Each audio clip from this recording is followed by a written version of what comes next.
This is Monica Perez, joined today by Antony Samaroff, whom I met at a recent Union of the Unwanted.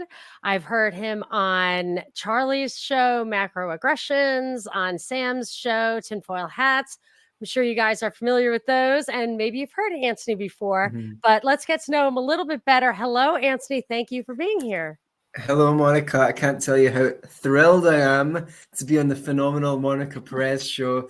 I have to say, in the lead up to this one, I got a couple of messages in my inbox. Oh, dude, you're going on Monica Perez. That's so awesome.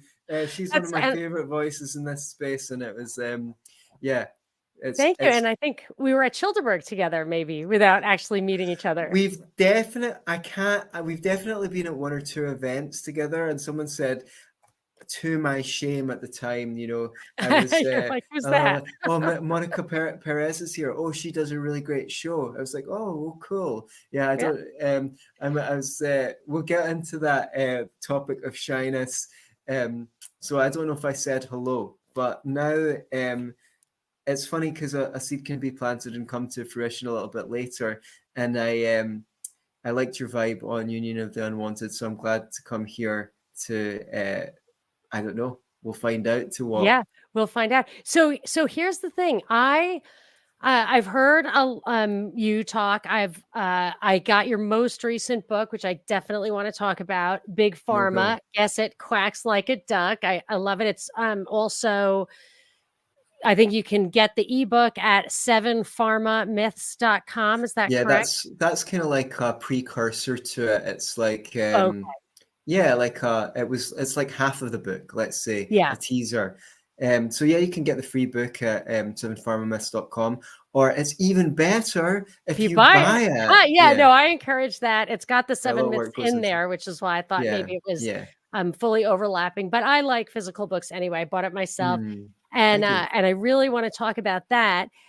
And I know it's your latest, but you have such a so I didn't know who you were when we shared the screen on Union of the Unwanted. So shame on me too, because you have had such a variety, breadth and depth of work. And I want to talk about your background, your education. I think I've even seen you. Were you on the Libertarian Institute? I know you had a Scottish Libertarian podcast. And we did Scottish Liberty podcast for years. But when we started that show, there was hardly any libertarian podcasts, and there became so many that I remember when I used to do Be Yourself and Love It podcast. When I started it was kind of like, it's so annoying that more people listen to Scottish Liberty podcasts because that's politics and we can't do that much about it. But like, I wanted everyone to listen to Be Yourself and Love It podcast because it was actionable. It was the self-help stuff. But later it flipped. It definitely flipped. So what is the Be Yourself and Love It? It's beyourselfandloveit.com, right? Well, Be Yourself and Love It podcast is, it's kind of what I wanted it to be, was somewhere where someone could find like all of my best stuff. So me interviewing other people, me doing solo shows, me being interviewed on other people's shows on self-help topics. And it was mostly just kind of personal development. What can we apply in the real world to make our own lives better? Heal for past traumas, improve our relationships, whatever. But now, since I've not been doing as much politics in the last couple of years, some of that kind of more like what's going on in the world that's interesting and is making a difference has kind of crept up in there. So it's a little bit of a mixed bag. It's one of my favorite shows, I have to say. So Be Yourself and Love It podcast, definitely recommend. And sorry, we can. Yeah, I wanted to just say a couple of things about that. Is all right, I have to put this comment up. I usually will to the end, but Angela said Monica's the best, all caps. Right. So I had to put that up because I like to be myself and I love it. Oh, that's good. That's excellent. Yeah. And I came up with that name because at the time, my coach about 10 years ago was going into, starting my career as being self-employed. And he was like, see if a client, so imagine you met someone say like on the beach a year from now, and they'd done your online program and they got just the transformation that you wanted to get from them, what would it be? And he got me to go through a meditation. And when the idea came into my mouth, I was so like shy that I typed it in. I couldn't even say it. And then he read it and he went, I love it. And my girlfriend was in the room, doing something in the corner. And I was just like, I said it out to her and she was like, yeah, babe, that's great. And then he said, and here's something I like about it. People say, be myself. You mean the person that didn't get dates in high school? That's the last person I want to be. So it's got that added dimension of it. It's not just enough to be yourself. You have to be yourself and really love it in order for it to be worth it. My kids went to a very particular school. It's a very small school. And I'm not going to call it conservative. It was very Catholic. Okay. So in some ways it's conservative, but like none of them vaxxed their kids. That's for sure. Wow. So I guess that's conservative now, but it was crunchy granola at the time. Yeah, exactly. It's so interesting how it shifted.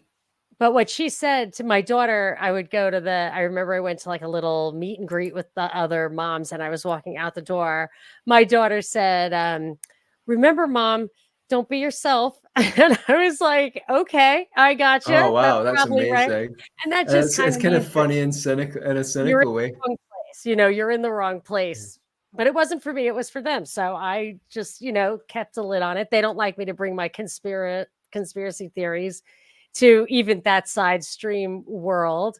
But yes, so it's a difficult thing to be yourself, to even know who that is, to, turn down the noise around you, and then to be happy with that. And anytime anyone tells me that they don't like themselves, I know a few people who say something like that, that I say, well, identify what it is you don't like and change it. I mean, I think that's a reasonable thing to do. Is that something that you would ever tell somebody? I mean, if there is something you don't like about yourself, think about whether you should change it and maybe try to change it. Yeah, I know. Well, I mean, I guess that's motivated a lot of my like just not getting the results I want in life, or feeling like, yeah, you kind of have to like yourself enough to change yourself, though. Yes, you have to have some you have to want things for yourself. Yeah. Yep. This is the difficulty with the filtration of, I mean, I spent a lot of time in India. I love Eastern philosophy, but the filtration of it into the West is, you should just accept everything completely as it is, and you should be happy no matter what. And that sounds good. But, is it not nice to want something for yourself and then get it? Like, wouldn't it be great if I could afford that car or that I dream, or what? I know it sounds like a shallow thing. You could choose something more sophisticated. How about I want for myself a really great group of friends? I don't just want to be, you need to love yourself enough to change yourself to get to the point where you can go into situations and make friends. So yeah, it's an interesting thing. But I think a lot of that dislike of self is really is something that is sort of received from the atmosphere when you're a kid. Like, you might get in trouble or be thought of as fresh if you're too self-confident, and you get all these negative messages, and the only way to like survive your childhood is to conform and agree with people around you that you're a POS, and then maybe you can survive childhood. But these defenses, even though they're unhealthy, don't switch themselves off when you get to adulthood, and then you actually need to do it yourself. Yes, I guess. Yeah, I had quite a significant personal experience in that regard, which is I am the youngest of 9. I grew up as not the center of attention, which is fine. I'm sure I demanded enough attention, but it wasn't about me. It wasn't a Monica-centered household. And I had a lot of insecurities. And when you don't have a lot of money, like you don't look good, it's hard to have confidence. You can't get where you need to go, stuff like that. And I engaged in self-destructive behavior. And maybe that's how I got attention, whatever. But years later, I still progressed academically and all that. But Years later in graduate school, a guy just he wanted to go out with me, and he wasn't exactly my type. But I was like, yeah, whatever, I'll go out with him. And I was my typical wild, out of control self. And he didn't care at all. He just was like, fine, get drunk, be an idiot. I don't care. I like you, whatever. And I ended up marrying this guy, and he's my husband. We're happily married. Wow. And I have to say, his unconditional love for me completely changed that aspect of my personality. After a while, I just stopped doing that. I just stopped doing it. And I'm probably maybe slightly less interesting, but it's a lot easier to live with yourself when you don't wake up every morning thinking, what kind of a moron am I? And you're right.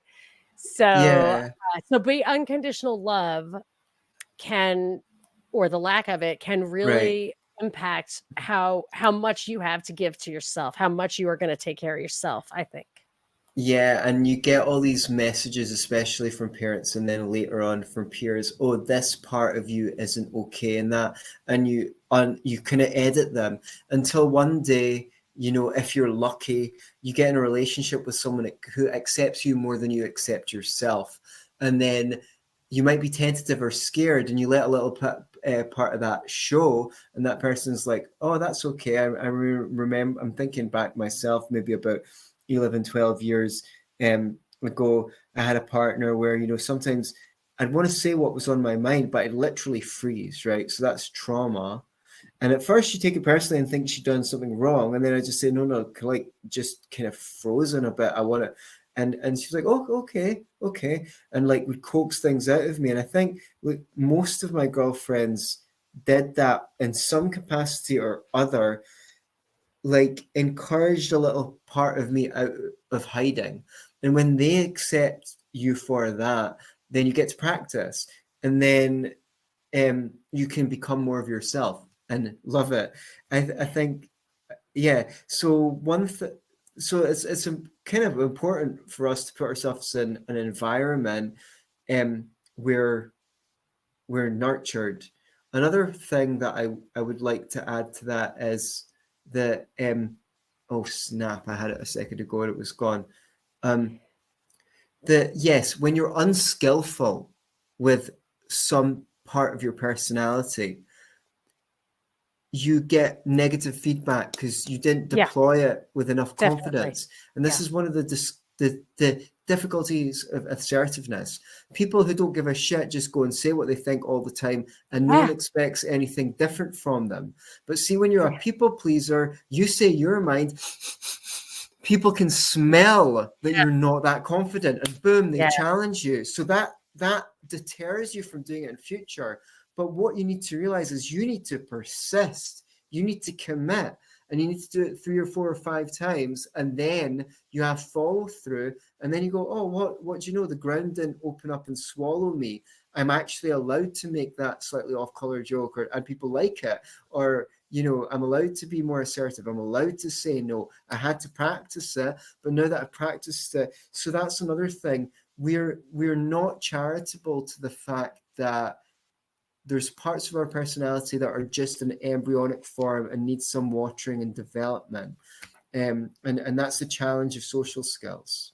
Well, that's a funny thing that you should say, because I obviously love having conversations. I love chatting. I had a radio show where it was like the general public. It was like in your car, terrestrial radio, and people would call and be mean to me, whatever, because they weren't there to hear me. They were there to hear the news, traffic, and weather. And it was very stressful. But now that I do a podcast where instead of being a push like that, it's a pull, and people just come if they want to hear. I have made like genuine relationships in my life in this community, and I love it. And it's all based on exchanging ideas and mutual respect. However, when I am just at a party, a fundraiser, like people are always asking you to fundraisers. You don't really know anybody. You don't really have that much to give, but they're, whatever, little things, the kids, soccer, whatever.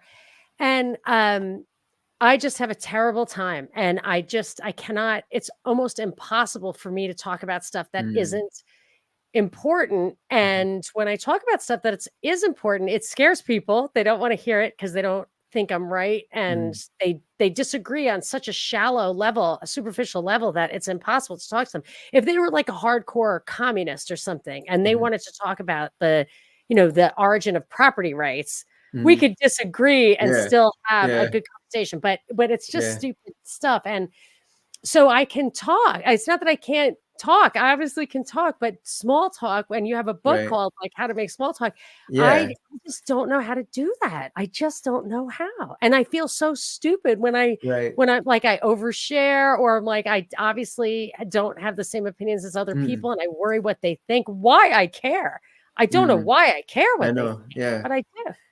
Yeah, it triggers anxiety, and then you contract, and then when you contract, you sound shy, and then things don't come out the way that you want, and it's kind of like a vicious circle.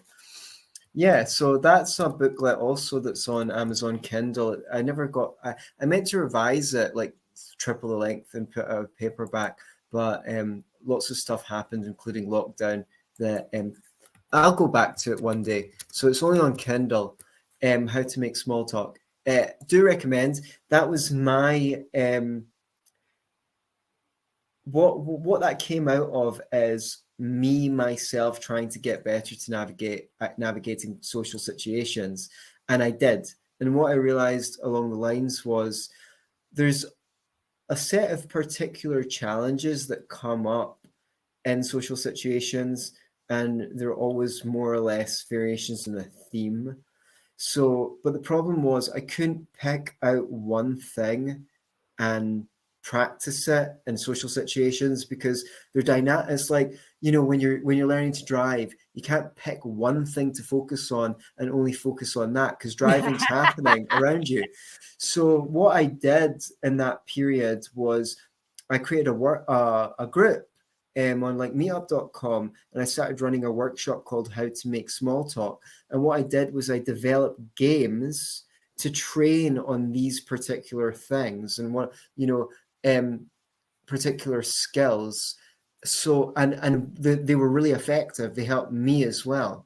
So then at the beginning of lockdown, I started doing one-to-one training and social skills coaching, and that was the easiest coaching program I've ever sold, because if you had the problem, you knew right away you had the problem. Oh yeah, I get shy at parties. Yeah, of course I'd like to do so yeah. And just by way of background, you are a psychotherapist, is that correct? Yeah, Generally speaking, but you also do economics and liberty and other therapist, counselor, call it whatever you want. Yeah. I do coaching as well. I help people is the best way to put it. And then like sort of economics and libertarianism and stuff like that was a hobby that then became, I just, I've always been a writer. So whatever I've learned about, I've always wanted to write about. Mm-hmm. And that's kind of like, I don't know. I live a eclectic life, I guess. But we skipped. Yeah, go ahead. Keep going. Oh, what did we skip? Well, we skipped a little bit about your backstory. I feel like there's so many different roads that lead to who you are and where you are now. And I just find it fascinating. And, so I don't know if you want to tell us a little bit about your background, or we can, get to it. Yeah, we could do that. So, okay. So we could say self-help junkie, maybe. I don't know. But I don't know if I could take credit for it, because it was just like, okay, so the potter's wheel I was spun in was a very, very negative environment. So I absorbed a lot of negativity, and I had this belief that, it must be possible to be happy in life, and maybe if you worked at it, you would be. So, when even beginning in school, I started in the kind of self-help stuff, and actually I had a lot of health problems that were too subtle for me to realize. Nowadays, we know that a lot of these problems are caused by these. The things that they treat you with when you're just a little baby, when you go for doctor's visits, stuff like leaky gut, food intolerances, skin conditions. strongly correlated to these medical interventions, which they talk your parents around into giving you. None of us knew anything about that at the time. So I had all this stuff going on. And I think that, we know about the microbiome, it interfaces with your mood. So I think we could put quite a bit of the depression and anxiety I experienced growing up down to that kind of stuff as well. But so I learned a lot about alternative health, even into my early 20s, which obviously came in handy with the book. So I was coming to the end of my undergrad degree, which was in the humanities, and I was like 1 or 2 years before the end, and I picked up the book Nonviolent Communication. Some of you might have heard of it before. Yeah, I've heard of that. And I started practicing the techniques in that book on communication skills, and I was like, wow, this is really, really, really effective. And I started helping people in a kind of informal way. So coming down to the end of my degree, I was like, well, this is pretty rewarding. What do I want to do? Either I want to write plays, which I'd done. I'd written a few plays and had them on at the university, or maybe I could go into counseling. Well, I had to drag myself kicking and screaming to finish my plays. And I thought if I was only going to be a playwright, I better write 20 of them so I could start getting the experience to write something good. I thought probably that wasn't for me. So I went to study my postgraduate in counseling studies, and I've been practicing as a therapist ever since. So you were born, raised, and educated all in Scotland, or did you live elsewhere for a time? I didn't. I've not. It was basically I started to live I started to live out the country starting during COVID. I spent about 18 months between Mexico, America, and Costa Rica, and then I came back for 6 months. Then I went back out. Came back for 6 months. Went back out. And and that's kind of what I'm doing now, a little bit of a more mobile life. And it's allowed me to, when I was traveling, when I was researching the book on Big Pharma, I got to meet different experts in different places and learn from them and, solidify my understanding. So, and so I'm lucky because I became an online what was the word? Personality in the libertarian movement. I had online clients for counseling and coaching, and that allowed me to live a kind of mobile life, if you like. I feel like your approach to any topic is kind of like your approach to your own self, like figuring out pharma. You just figured it out and then you wrote about it. Same thing with you did a book on universal basic income, just figured it out. And it sounds like that's what you did about yourself, and you help other people do that too. So last thing about that stuff, and then I want to move on. I do want to hear a little bit more about the small talk, and then I want to talk about Big Pharma. But with your work, so to the extent that you do counseling and workshops online, is that correct? And then I want I want a lot of my bread and butter is one-to-one stuff. And I was running the How to Make Small Talk workshop weekly in person in Scotland up until lockdown. Wow. So that's where, and then it was in go on. Okay, so now give me some pointers on how to make small talk. Okay, help me. This is a good thing. Okay, we can give people an example of what they can get from you. I think there's some really big misconceptions. The thing is, you can give people want a takeaway, and you can give people information, but really to get good at the stuff, you have to you have to practice. So one of the things is, I would say they're putting pretty bad misunderstandings about small talk online. One of the things is, if someone asks you how you are doing or what you do, like a lot of people don't like asking that question. They feel like they're a deer in the spotlight. I remember when I was a kid, other children would say, what school do you go to, or what football team do you support? And I hated it because I thought I was going to be judged. But as an adult looking back, what I realized is they didn't really give a fuck. What they were trying to do is find a way to connect with me. And the same goes for if someone asks you what you do or how you've been doing lately. I have had I've been out in clubs and bars where girls have point blank asked me a question, and I have completely ignored their question and just told them what I wanted to tell them, as though they hadn't said a single thing to me, and they didn't give a single second's thought to it. So if you don't like the topic, find something that you're comfortable speaking about and speak about it. People are going to ask you about your job. See, I was raised that was a rude question. Well, yeah, I mean, it just depends where that it's cultural. It depends where you live. Yeah.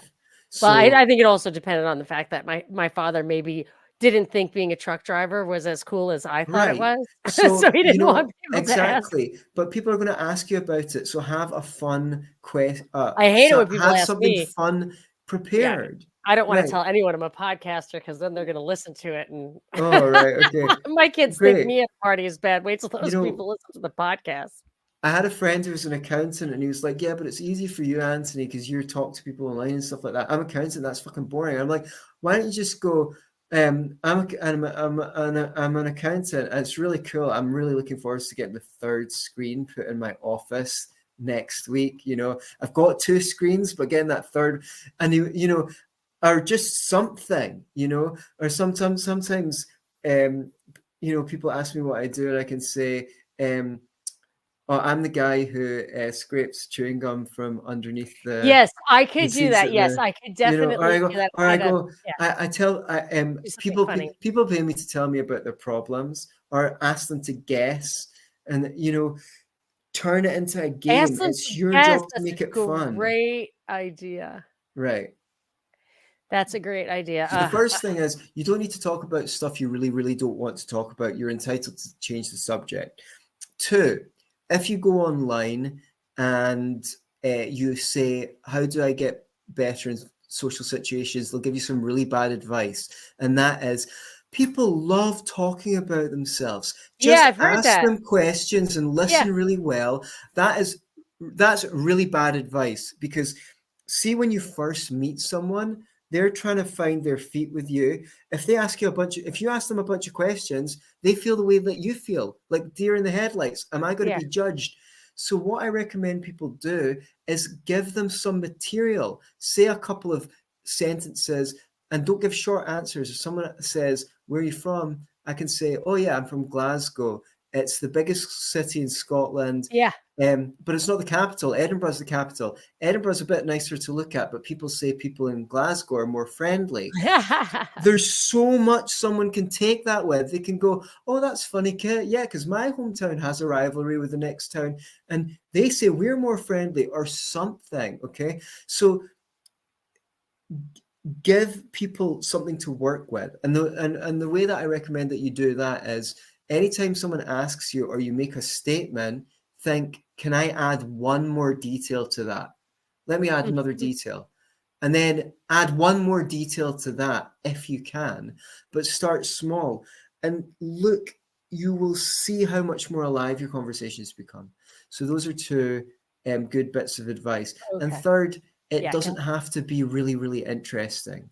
It really doesn't, because see, if you're always interesting and fascinating, you're putting a lot of pressure on other people to perform for you as well. And that's what I don't like, is that what I'll end up defaulting to is trying to be entertaining, and that is exhausting to me.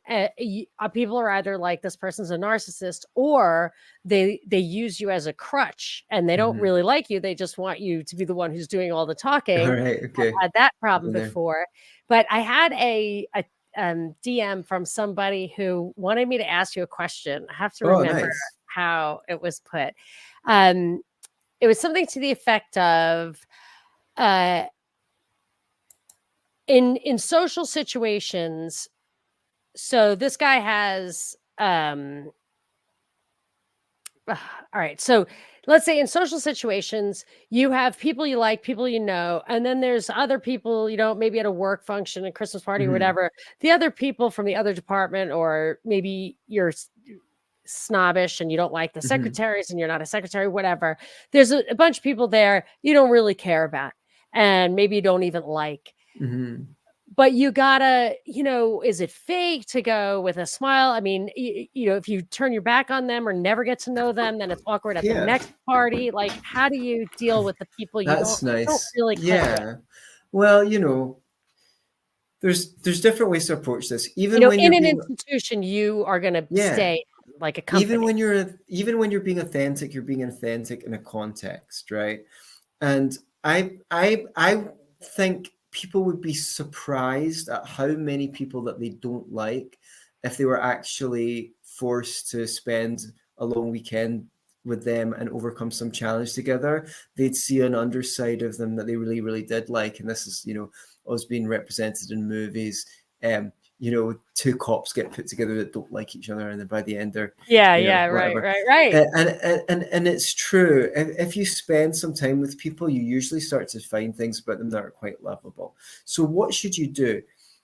Well, I mean, in many ways, I've come to the point where I don't want to. I worked more hard to learn how to navigate these situations, and sometimes I don't want to work that hard anymore. So I just respect my energy, and I don't like spend a lot of time and energy on people who, you ask them a question, they give you one word answers and things like that. It can be quite time consuming. But what I suggest is you have some like more fun. I'm sure I've got a video on my YouTube channel called You Should Ask More Interesting Questions. And that gives you an opportunity to see some examples of weird questions to ask. And one trick is not to even ask the question, but to say it. So like to say it to yourself and answer it for yourself. Like I remember once, this is before I really worked on this stuff. I was at a party and a girl asked, see if you guys could work with animals, what kind of animals would you like to work with? And I thought, I would never answer that. I would never have asked that question. I would never, like, that's so, imagine, someone says, if you were cryogenically frozen for 100 years, when you came out, what was the first thing you'd want to ask? I like to ask people, if you were a superhero, what would be your power? And if they like it, approach two people and ask them that are friends, what power would you pick for each other? That's good. And see what they say. But it has to be based on your personalities. And then you can play a little game. And who would your nemesis be? What did you think of high school? Where did you hang out on the weekends when you were a teenager? Can you dance? Do you like sing? Do you like cooking?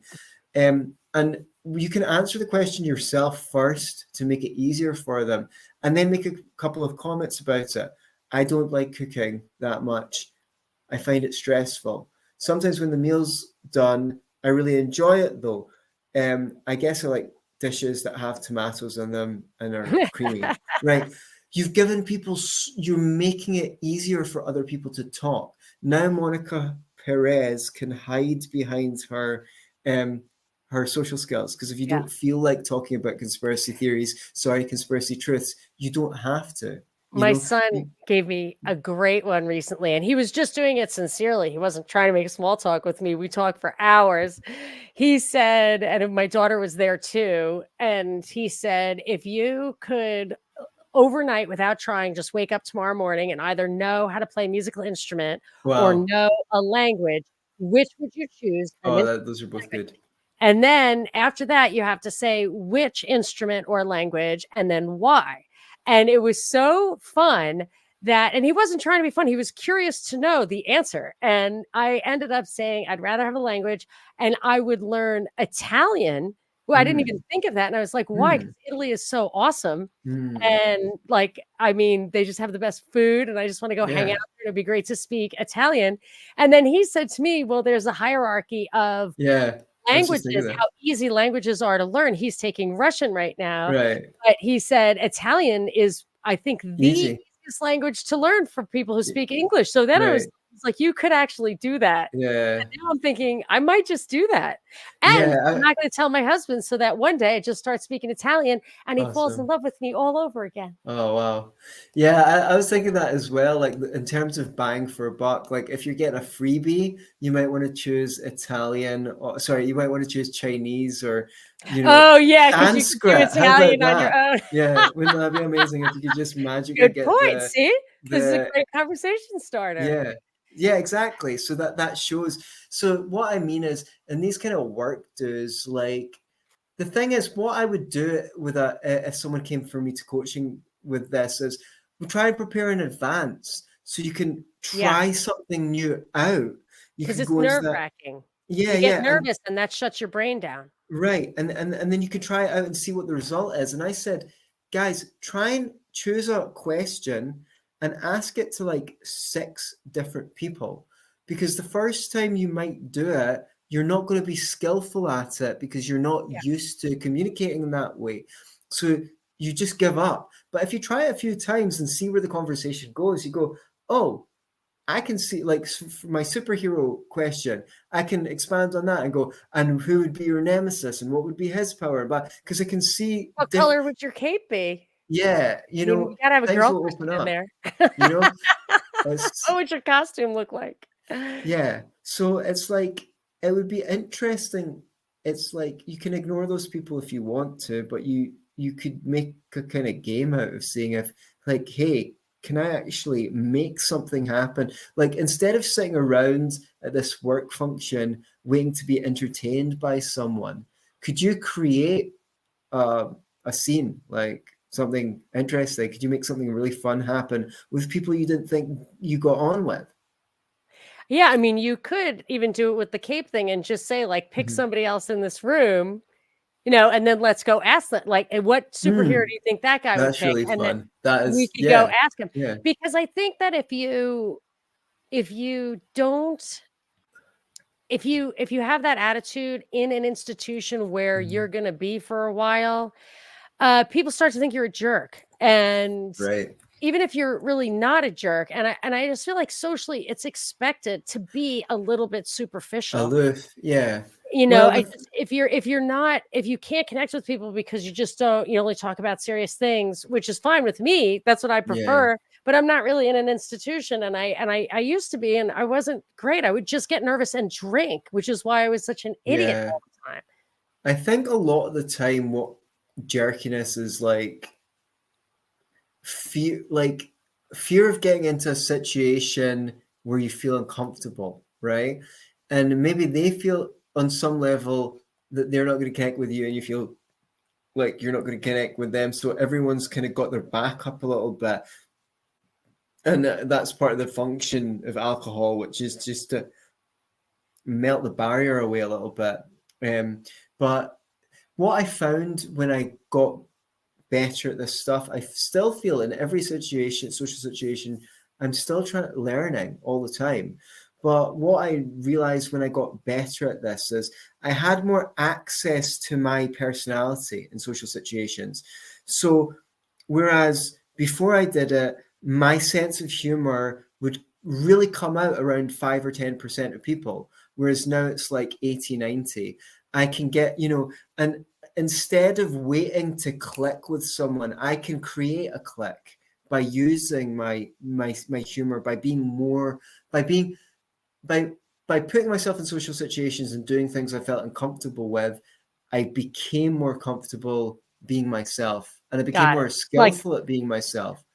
some people say fake it till you make it, but I think it's practice makes perfect. Yeah, exactly. I think And that's true. you it's like, again, it's very much like driving. When you first get out in a busy junction, you're nervous, you're freezing up. That's always happening to people in social situations. Yeah. If you drive a stick, your teacher will say, don't jerk the clutch, nice and gentle. So it's kind of like that. And you don't know how much you're jerking. So when you relax, and like I had the same sense of humor, but because I got to practice it with more and more people, I feel like I'm so much more sharp with a comeback now. And Interesting. I Yeah. try and get that stuff out, really, I try and tease someone in a fun, friendly way. in the first couple of minutes of meeting them. Like, because I feel like when people are familiar with each other, they tease each other, they make fun of each other. You do have to be careful with teasing. It better be. It depends where you are and where you live as well. Like, it's very common here in Scotland. Banter is a big thing. Yes. And I find it work pretty well most of the time in America as well. Yeah, but if you're, I think it does, but it's just, you have to be a little careful. Some people really don't like it. People are sensitive. And that's not that bad either in my experience, because when you get it wrong, then you need to address that, and you need to go, look, I'm really sorry. I was kind of just jerking around. I thought you'd find it funny. And then you realize that the world doesn't end, that a hole doesn't open up in the floor below you and suck you into hell. You wish it would. So I've done that. I've done that a number of times, and I feel very, very comfortable that I can repair the situation if it goes wrong now. Whereas when I hadn't had that experience, I'd be scared. Okay, so I would like to move on to the pharma topic, but not without telling people, if they want to access some of your help. And this sounds like an infomercial, but I'm not. Oh, no, We were going to talk about the pharma thing, but when I saw about all the other things you did, that was more, equally interesting, because this is actually very interesting. So can you just tell people kind of the best go-to place for them to find workshops, or your personal, what's the best thing for them to do to access some of your wisdom on this? Oh, yes, sure. So you can email me, Antony at beyourselfandloveit.com. I also have a form at beyourselfandloveit.com where you can basically book into my calendar. I don't worry about the time and date, because it might be off. I will send you an email and schedule one manually, because I keep on moving time zones and things like that. Yeah. And but yeah, get in touch with me and say what you'd like help with, because this is a pretty good time over the next couple of months to speak to some new people anyway. So I'm getting new energy in my life. Yeah, isn't that great? It's nice. Change is good. I think, was it C.S. Lewis? I would assume it was, who pointed out that seasonal change is really good. Like, predictive change is great. Like, unexpected changes can be very disruptive and chaotic, and I always feel like to renew yourself, to refresh yourself, whether it's to get a job, or, move, or learn something new, it's good. It's good. I like it. And I wish we could get back to, and this is maybe a nice segue to the pharma thing, I wish we could get back to a time when, I'm not going to say a time when we didn't know how truly sinister the powers that be are, but like maybe more of a time when it didn't matter as much. Like, I just look at COVID as such a crime against humanity. It's a crime against humanity, and those are our overlords. So it's hard not to worry about that. I used to think about, you should renew yourself every 5 years. Like, my husband would say stuff like that. He likes that kind of pop stuff. And I cared about things like that. Like, we could focus on, I went and saw the sakura blossoms in Japan.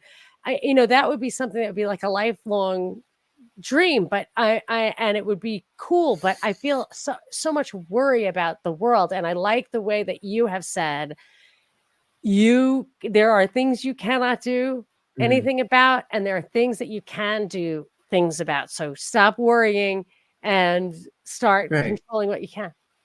Yeah, no one could do everything, but everyone could do something.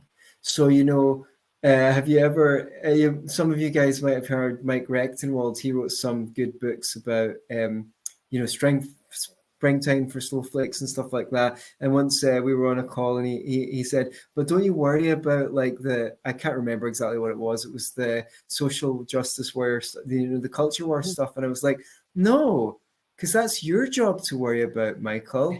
You worry about that. And I worry about the stuff that it's my job to worry about, which is, so choose something that you think you're capable of making a difference in, and dedicate your time and energy to that. And if everyone finds out where they're effective, we can all make a contribution. What I often say in my talks is, I'm fighting this with every breath in my lungs, but I'm doing it with a smile on my face. because if you get miserable, if you get black-pilled, then they've already won. They've broken your spirit. So I mean, lockdown, I went on tour of America during lockdown. You know, I got all these speaking opportunities and things like that. Why did it happen? Well, I didn't want to be in lockdown in Scotland, so I left. I went to America. I went to Mexico, and you know, opportunities arose because I chose not to be a part of it. I know if you're in Australia or something like that, yeah, I put myself out there where things could happen. And a lot, yeah. So it wasn't until I went to an event in New York and they told me I couldn't get in because I didn't have a Vax pass that I was like, whoa, this stuff's really, really, really, really, really real. And I was speaking out against it and things like that. I feel like if you have a calling, you might be put through some. Don't get me wrong, it had its share of challenges, and you might be put through some misery, but it's very rewarding to have a purpose in life. And I think a lot of us gain a sense of purpose from trying to do good in a crazy world, you know, trying to bring sanity to a crazy world. And that gets you through the difficulty. If people don't have a sense of purpose in life, it's really challenging to go through these ups and downs. Totally agree. I have I know a young gal, who just is engaged in self-destructive behavior. Her mother worries about her. And I mean, my first response was she needs a goal.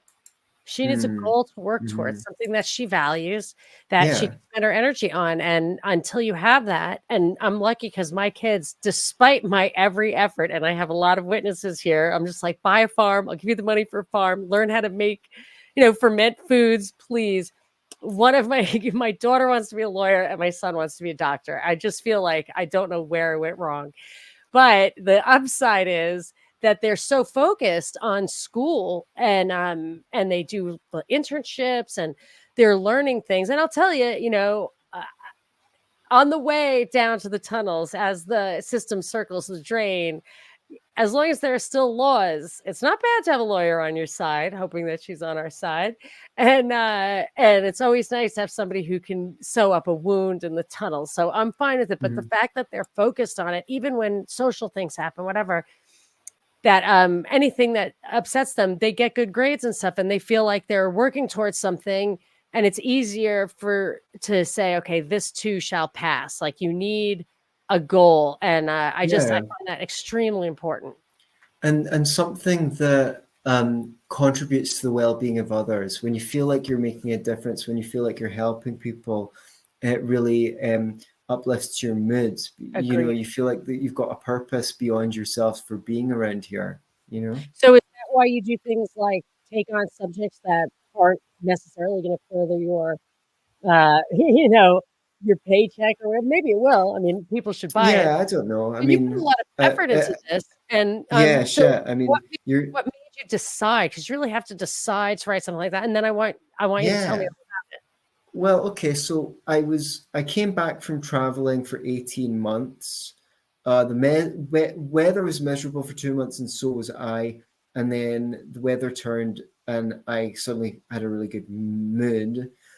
And I was contributing an essay to someone else's book, and when I finished that, I was kind of considering what the best use of my mind was, and boom, I just knew it had to be this book.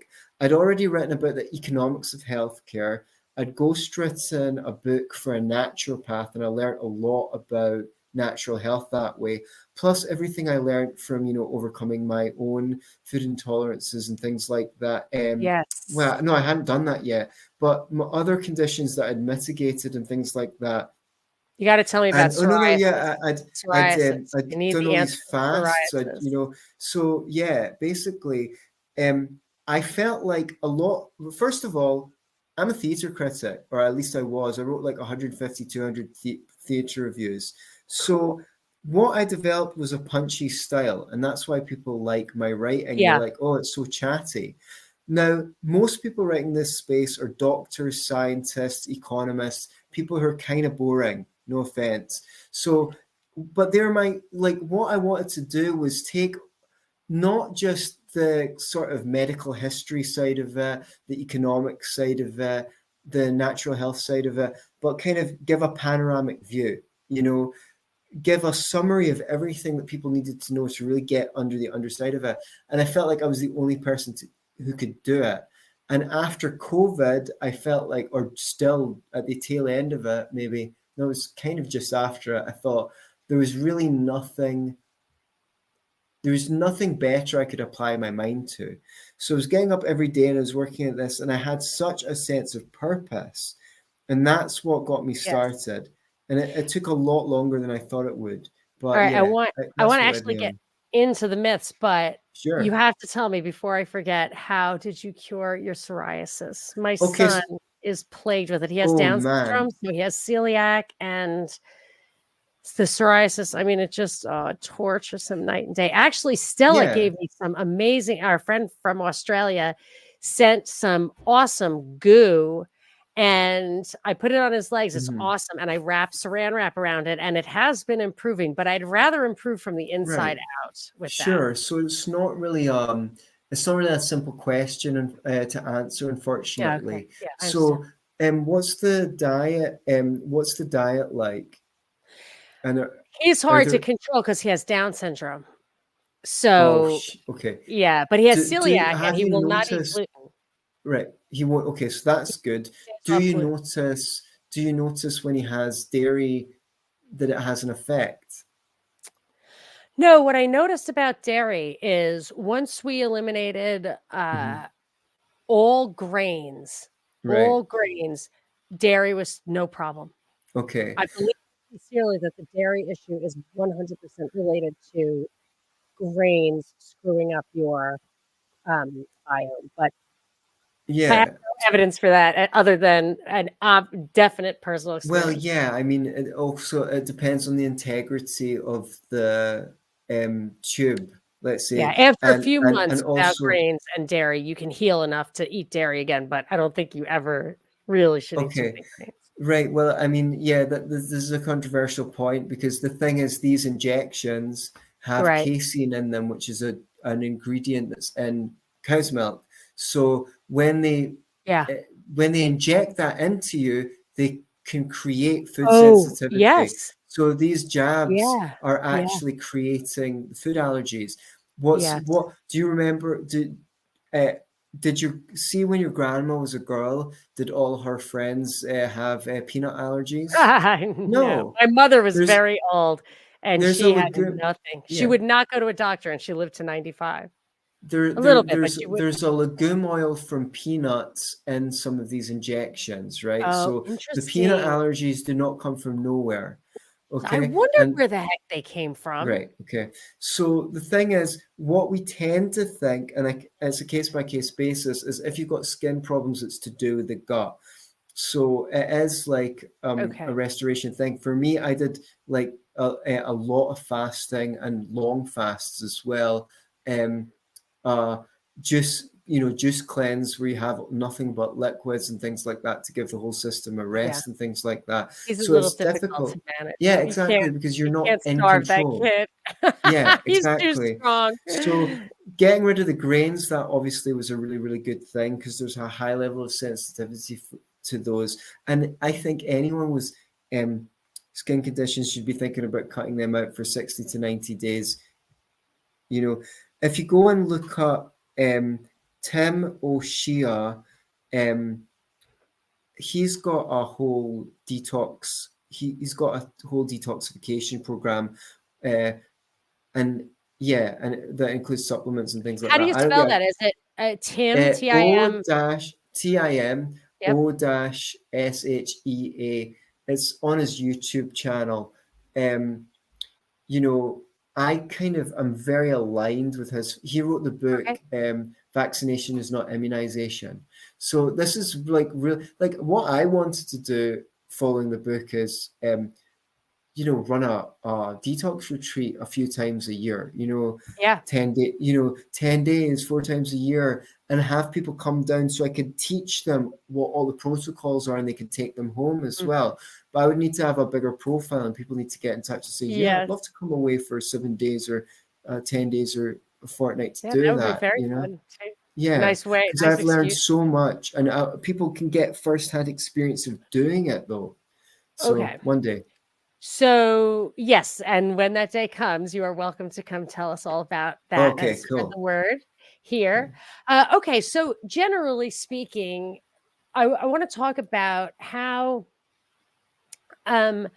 it's pharma myths. So I personally, in my feeling, I'm not telling people I'm proving it. I didn't write a book about it at all. But cancer, I wouldn't be surprised if the truth were told that the number one cause for cancer is chronic pharmaceutical use. That's Interesting. my belief, is that the people I just think of, my nephew died at 40 of colon cancer, and my dad, he was 79, but it was colon cancer. And they both took a lot of pharma. And my nephew took Accutane, which had to change its name because it lost so many lawsuits for causing IBD or IBS, like bowel problems. And then there's this huge spike in colon cancer among millennials. And I wouldn't be surprised if that correlates highly with some of these drugs or drug combinations. Like if everybody's on, Accutane and Prozac or whatever, maybe that's why they can do these studies, and it doesn't show that Accutane alone causes this, because maybe it's a combo, or the opposite. So I was just investigating a vaccine, and it said there were no side effects, but the study was done in comparison to another vaccine. Right. That's what they do. I mean, that's the worst science I ever saw. I mean, I'd heard of it, but I was really trying to find information here. And I was like, well, this isn't giving me the information. I'm confident that both of them cause the same thing. Anyway, so I really feel like I personally worry about pharma because of that. Right. But you bring up points about, it's not curative. It's a lot of it is just getting rid of symptoms. So I could give my son a psoriasis pill, but it's got a black box warning on it, a black label warning, which means it can cause death. Like I can't give him that. Yeah, and it's they treat the patient while the patient gets sicker, right? So the thing is, why do we get sick? A lot of the what are taken to be symptoms of illness or symptoms of cure, right? So when you get a fever, your body's deliberately raising your temperature to increase the speed of metabolic processes and things like that. You might get ejections from your nose or other orifices, and that's your body trying to get rid of things that it doesn't want inside it. If you're low on copper, magnesium, if you're dehydrated, who knows? One nutritional deficiency can cause a cascade of illnesses. Do they check to see if you're nutrient deficient? If you're depressed, is it because you've got a Prozac deficiency? Right? That's a famous Liam Sheff line. You remember Liam Sheff? I don't know who that is, but he was an OG. He was like a New York Times writer, and he discovered the conspiracies around AIDS, and he wrote about them, and the New York Times like spiked his stories or rewrote them. So he wrote this book about stuff like that, and then he ended up killing himself for I think a chronic pain reason. But very, these guys, like, they disappear. But yes, so he would say that these are not, you don't have a Prozac deficiency, you don't need Prozac. Right. Okay. So the thing is, if your illnesses are caused by excessive toxicity in the body, which a lot of them are, or nutritional deficiencies, I mean, most people are now obese or let's say overweight and malnourished at the same time. So no number of drugs is going to fix those problems. All you're doing is you're putting an additional strain on your kidneys and liver. Is there ever a place for a drug? Well, I mean, arguably, you can give someone a drug in some circumstances to alleviate their symptoms while you look for the underlying cause, while you address the underlying cause of the problem. So there's a small number of factors involved. Toxicity, I put them in two categories. metabolic waste, which is that your cells have to poop. And if your cells are pooping faster than you're peeing and shitting out the cell poop, then you're going to get sick because it gets backed up in the cells, which is why you need to fast or go on a juice cleanse. Interesting. But then there's the trickier stuff, which is the environmental toxins, things you're breathing in that are off-gassing from your furniture, microplastics, heavy metals, all sorts of that, you know, well, and then you could say herbicides and pesticides, which are going to kill off your microbiome, right, to make your digestion function less well.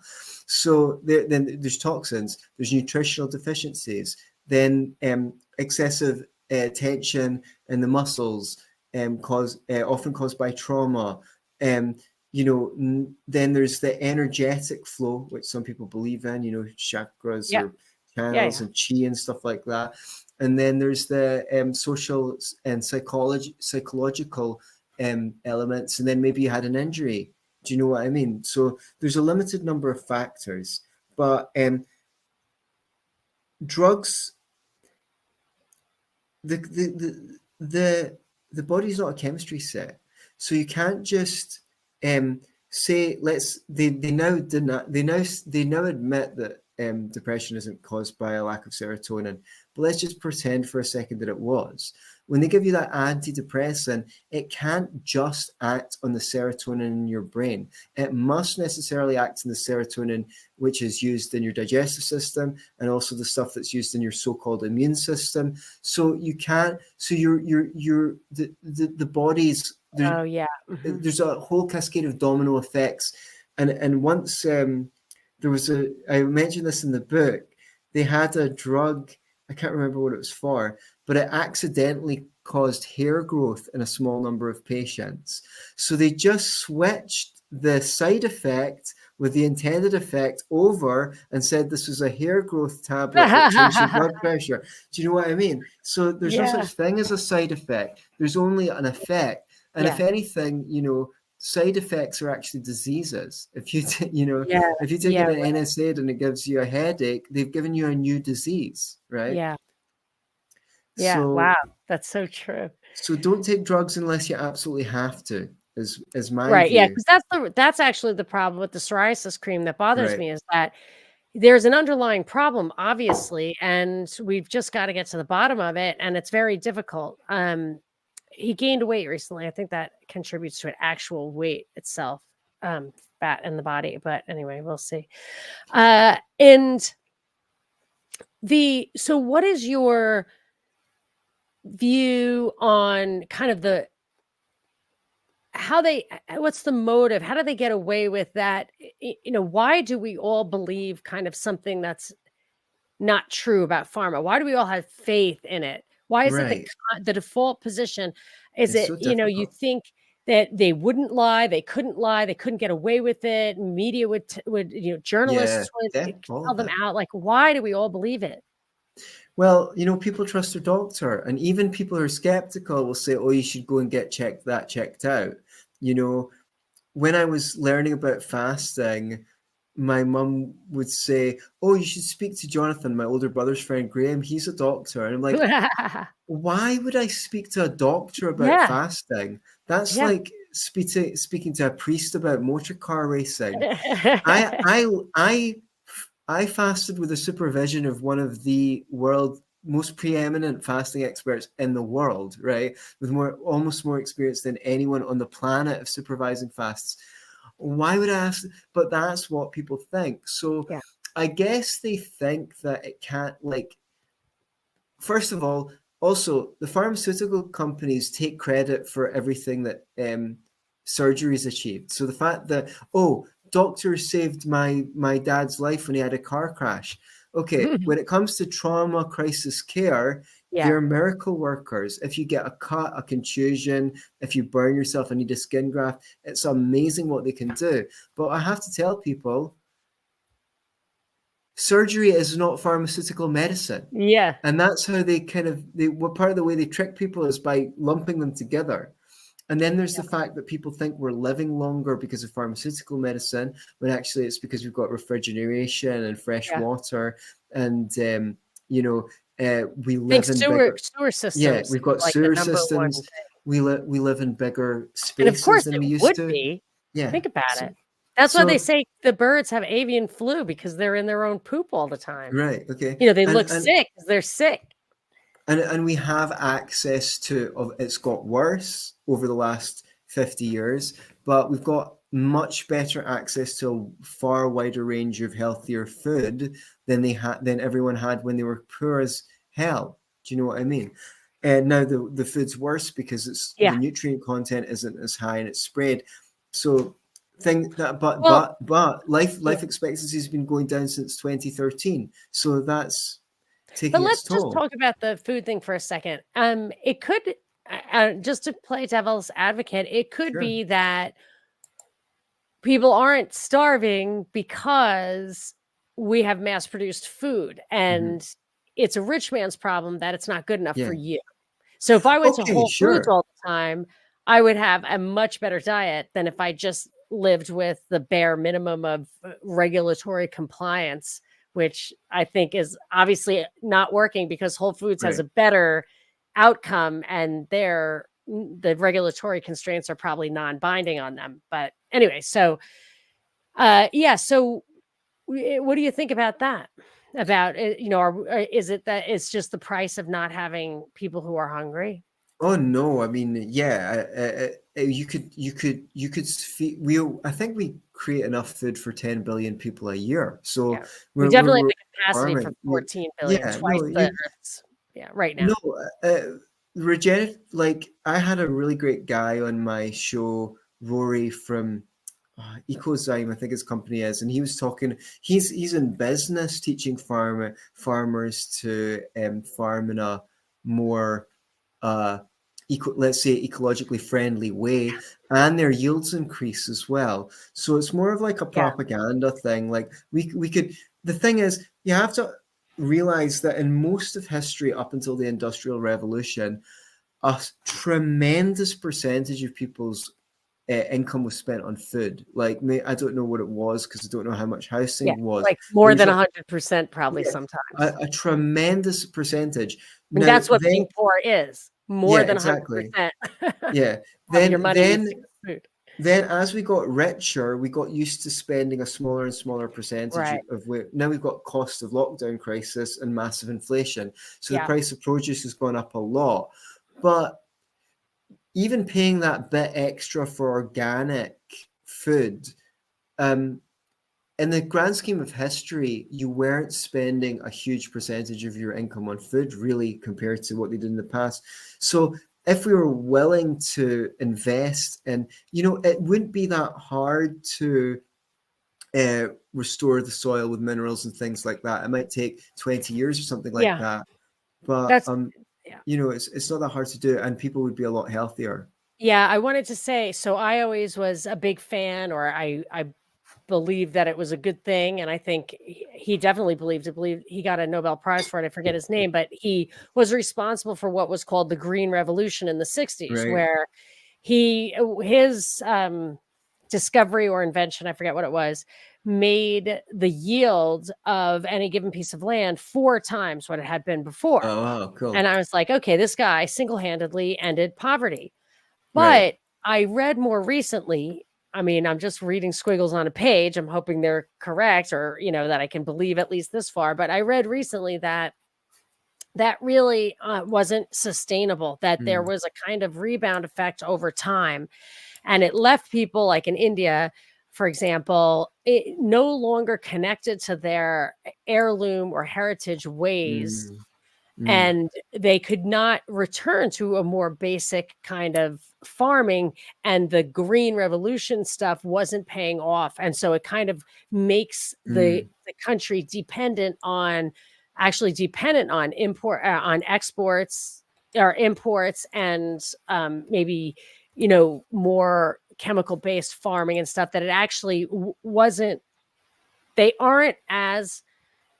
the poor have not benefited as much from those modern conveniences about farming than we might have been led to believe. There's been a lot of FUCK array around farming and things like that.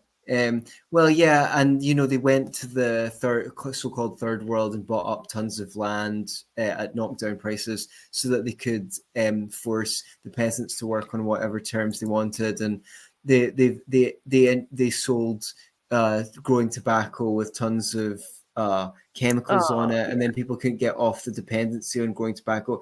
Yeah, there's tons of stuff that's happened, but there's also like electroculture where people would use like copper and wood to and that's really making a comeback now.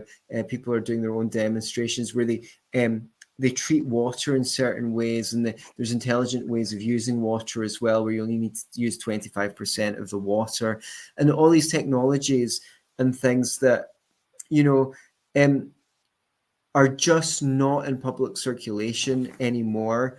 Some of them are new, some of them are old and are being back. And because of the internet, people are getting access to them, are able to try them themselves.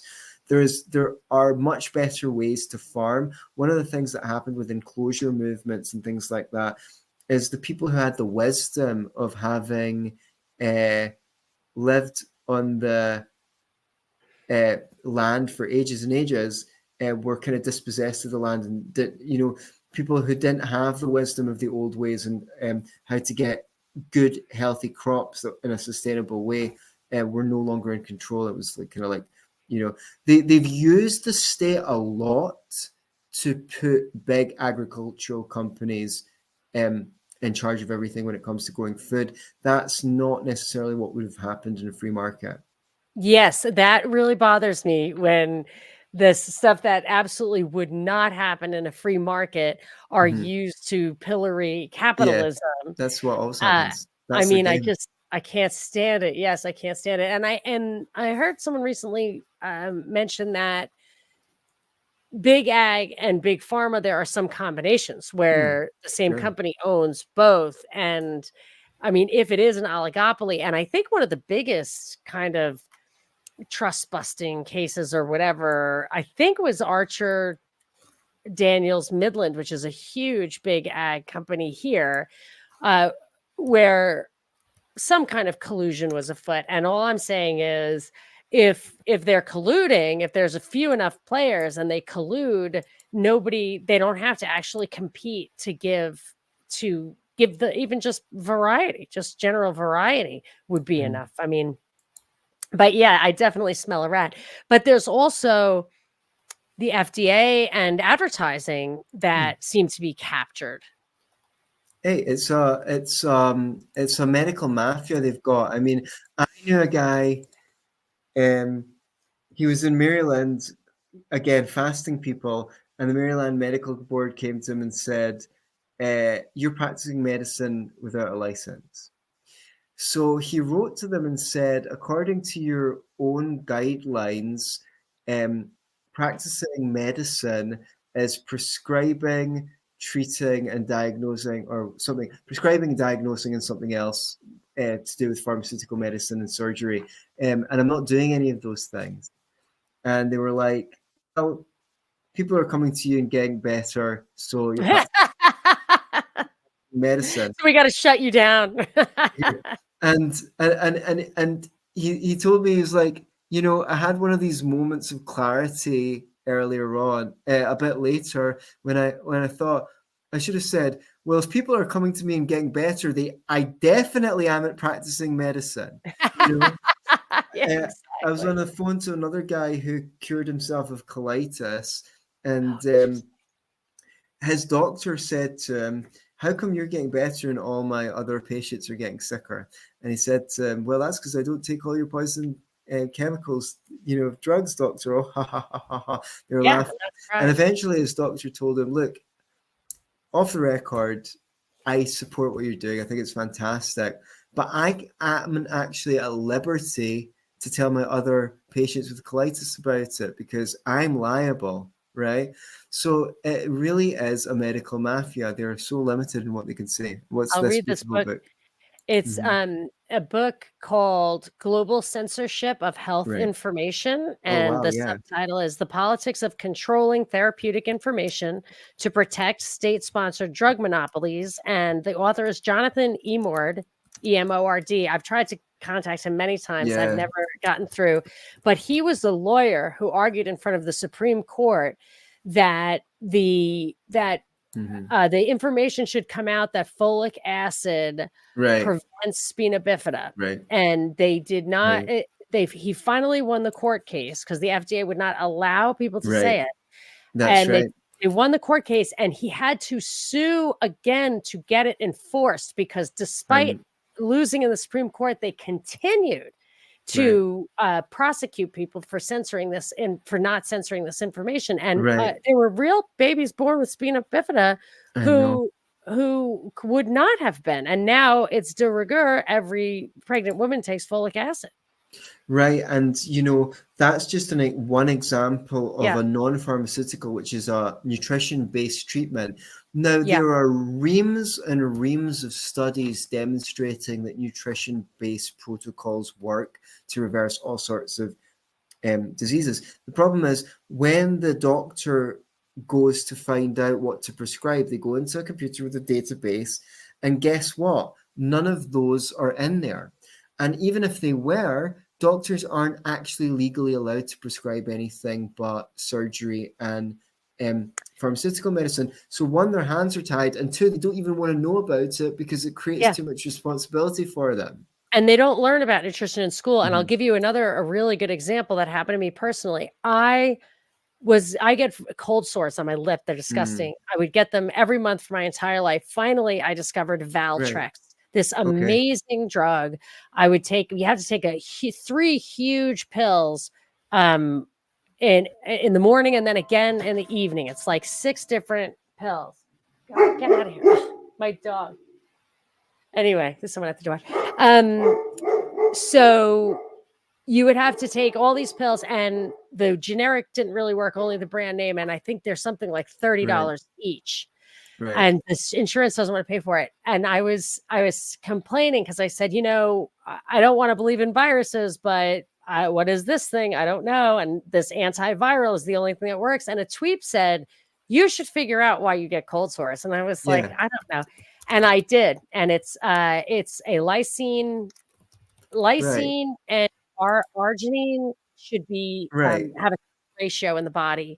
And my ratio obviously is my lysine isn't enough, and stress and sunlight will eat your lysine. So anytime I had, or like sickness, I would have a lysine deficiency. So I just switched from taking 3 giant Valtrex every time I, felt a cold sore coming on to taking 3 giant lysine. Or maybe I take one every other day. And if I take one every other day, I think I went 2 years without getting a single cold sore.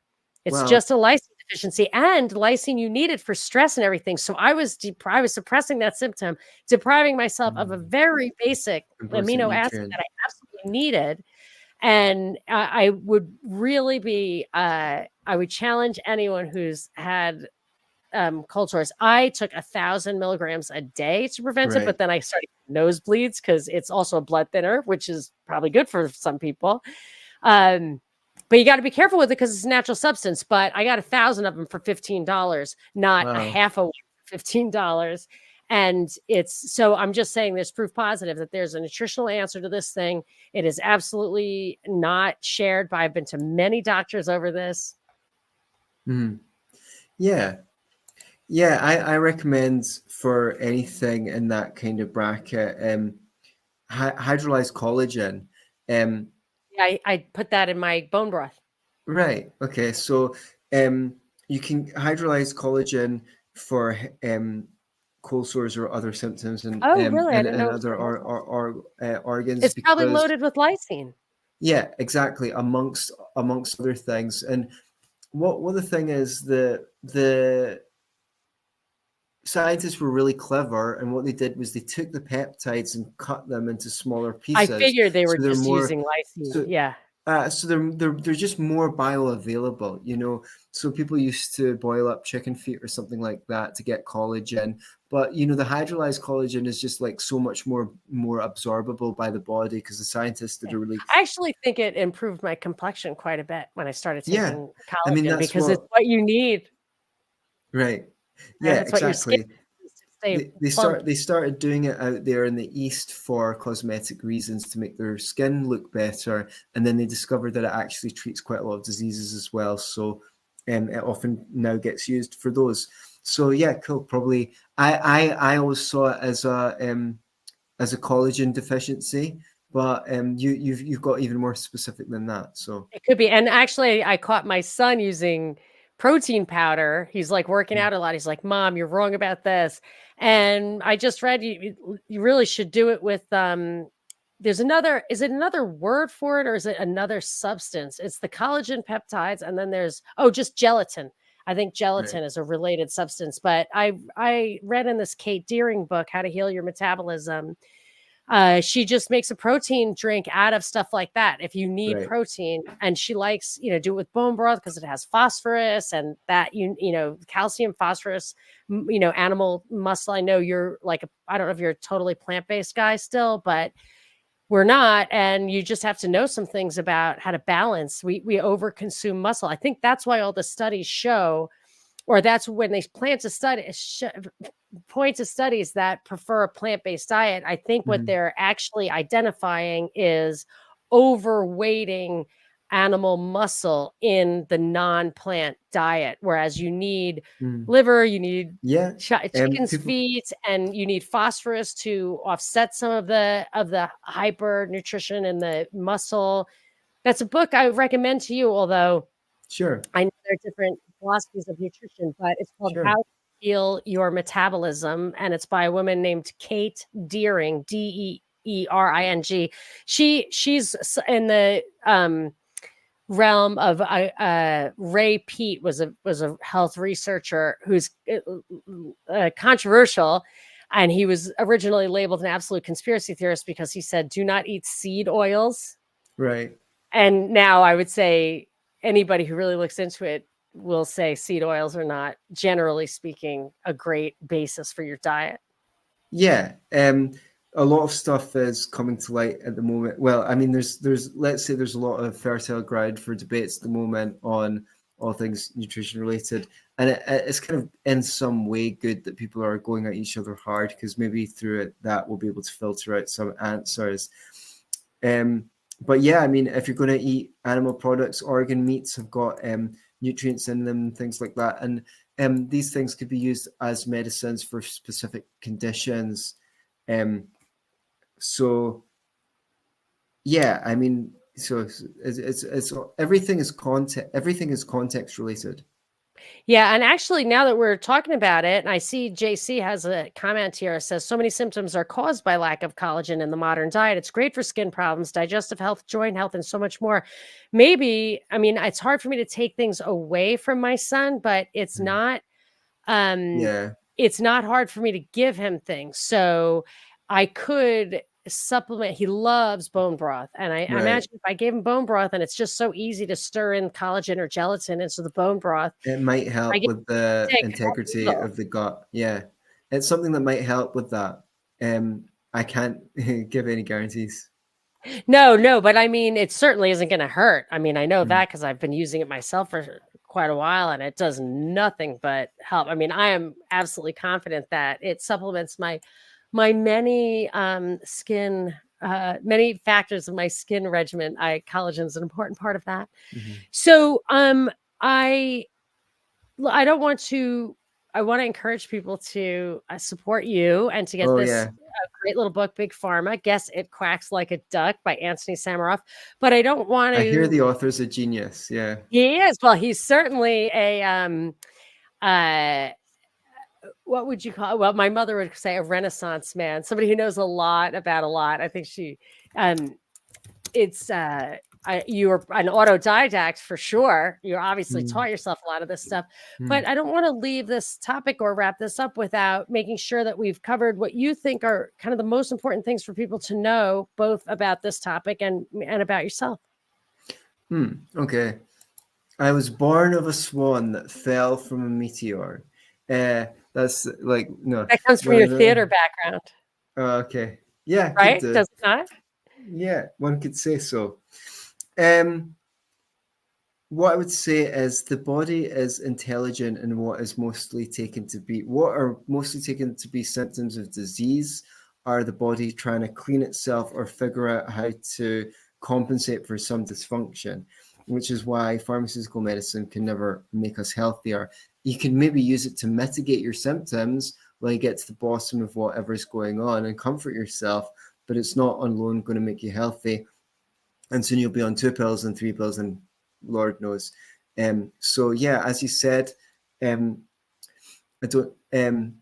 just part of the general wave of toxicity that's been foisted upon us. So about me, I'm a cool dude. I run Be Yourself and Love It podcast. It's one of my favorite shows. If you want to work with me, if you think that you've got some goals or you would like to experience someone being able to help you understand yourself so that you come alive again and are resourced and meeting the challenges of your life. I'm pretty good at that kind of thing, and that's what I do for a living. You can email me at Antony@beyourselfandloveit.com.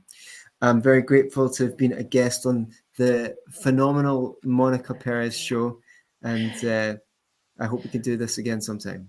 Thank you, Antony. I will just say I do make a point of having a conversation and trying to do things that other people haven't. So I heard you. I've listened to you on tinfoil hats and macroaggressions. So I will put those links to those shows in the show notes because you really do really get into the pharma stuff so people can get a little bit more from that.